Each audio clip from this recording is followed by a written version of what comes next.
Hello दोस्तों, ask Dina में आपका स्वागत है। रुपया शब्द का प्रयोग सर्वप्रथम शेरशाह सूरी ने भारत में अपने शासनकाल के दौरान किया था। उसने अपने शासनकाल में जो रुपया चलाया वो चांदी का एक सिक्का था। उसने तांबे का सिक्का जिसे दाम और सोने का सिक्का जिसे मोहर के नाम से भी जाना जाता था चलाए।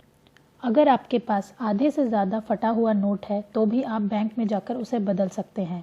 बात सन 1917 की है, जब एक रुपया $13 के बराबर हुआ करता था। फिर 1947 में भारत आज़ाद हुआ, एक रुपया $1 के बराबर कर दिया गया। फिर धीरे धीरे भारत पर कर्ज बढ़ने लगा तो इंदिरा गांधी ने कर्ज चुकाने के लिए रुपए की कीमत कम करने का फैसला लिया। उसके बाद से आज तक रुपए की कीमत घटती आ रही है। वर्ष 1935 में भारतीय धन के प्रबंधन की पूरी जिम्मेवारी नए बने bank reserve bank of India के सुपुर्द कर दी गई।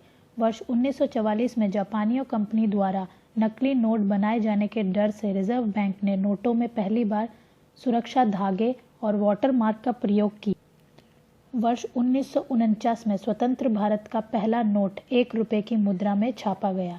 इसके ऊपर सारनाथ के सिंहों वाले अशोक स्तंभ की तस्वीर थी, जो बाद में भारत के राष्ट्रीय चिन्ह भी बना। नहीं पढ़ पाने वाले लोगों की सहूलियत के लिए 1960 के दशक में अलग अलग रंगों में नोट छापे जाने लगे। वर्ष 1980 के बाद नोट पर कला, संस्कृति और ज्ञान विज्ञान से संबंधित चित्र व्यापक तौर पर छापे जाने लगे। इससे पहले कुछ राष्ट्रीय स्मारकों के चित्र छापे गए थे। पिछले दिनों 2000 और 500 के नोटों पर स्वच्छ भारत अभियान का चिन्ह है। 500 के भूरे नोट पर लाल किला और 2000 के गुलाबी नोट पर मंगलयान मुद्रित है। इस समय भारत में 400 करोड़ रुपए के नकली नोट है। उम्मीद है कि वो खत्म हो जाएंगे। सुरक्षा कारणों की वजह से आपको नोट के सीरियल नंबर में I, J, O, X, Y, Z अक्षर नहीं मिलेंगे। हर भारतीय नोट पर किसी न किसी चीज़ की फ़ोटो छपी रहती है। जैसे 20 रुपये के नोट पर अंडमान आइलैंड, वहीं 10 रुपये के नोट पर हाथी, गेंडा और शेर छपा हुआ है, जबकि 100 रुपये के नोट पर पहाड़ और बादल की तस्वीरें हैं। इसके अलावा 500 रुपये के नोट पर आज़ादी के आंदोलन से जुड़ी 11 मूर्ति की तस्वीर छपी है। भारतीय नोट पर उसकी कीमत 15 भाषाओं में लिखी जाती है। 1 रुपये में 100 पैसे होंगे। ये बात सन 1957 में लागू की गई थी। इससे पहले इसे 16 आने में बांटा जाता था। आरबीआई ने जनवरी 1938 में पहली बार 5 रुपये की पेपर करेंसी छापी थी, जिस पर किंग जॉर्ज 6 का चित्र था। इसी साल 10,000 का नोट भी छापा गया था, लेकिन 1978 में इसे पूरी तरह बंद कर दिया गया। आज़ादी के बाद पाकिस्तान ने तब तक भारतीय मुद्रा का प्रयोग किया जब तक उन्होंने काम चलाने लायक नोट ना छाप लिए हों। भारतीय नोट किसी आम कागज़ के नहीं बल्कि कॉटन के बने होते हैं। ये इतने मजबूत होते हैं कि आप नए नोट के दोनों सिरों को पकड़कर उसे फाड़ नहीं सकते। एक समय ऐसा था जब बांग्लादेश ब्लेड बनाने के लिए भारत से 5 रुपये के सिक्के मंगाया करता था।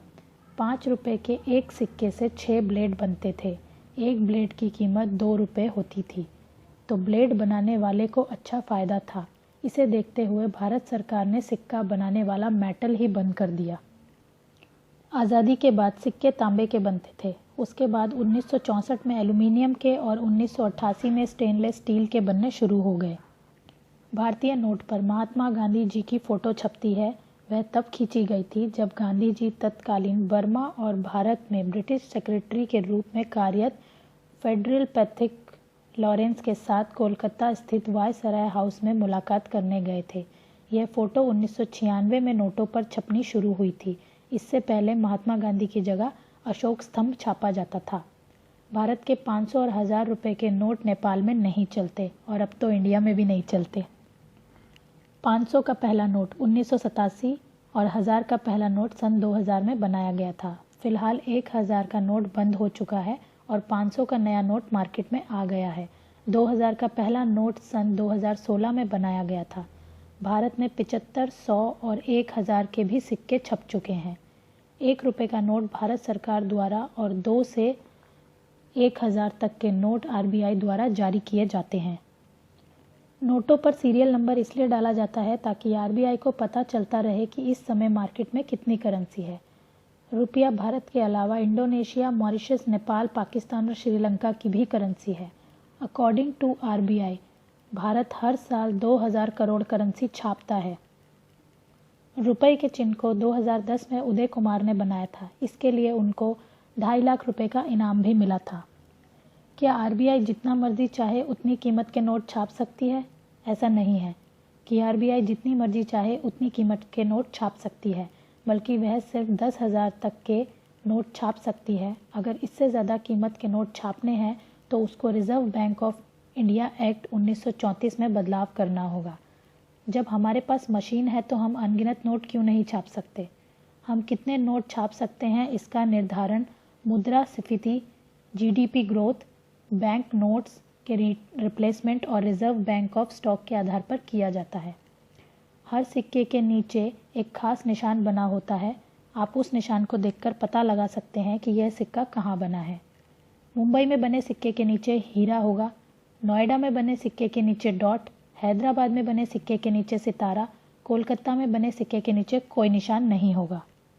इसके अलावा गुजराती में रुपए को रुपयो, तेलुगु में रुपाई, बंगाली में टका, आसामिया में तोका, उड़िया में टंका के नाम से भी बोला जाता है।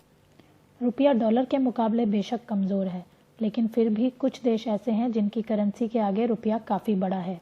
ऐसे देशों में आप घूमने का लुत्फ़ उठा सकते हैं। नेपाल में 1 रुपया 1.60 पैसे नेपाली रुपया के बराबर है।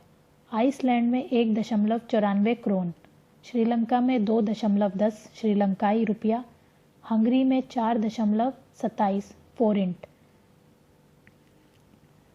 कंबोडिया में 62.34, पराग्वे में 84.73, इंडोनेशिया में 222.58, बेलारूस में 267.97, वियतनाम में 340.9।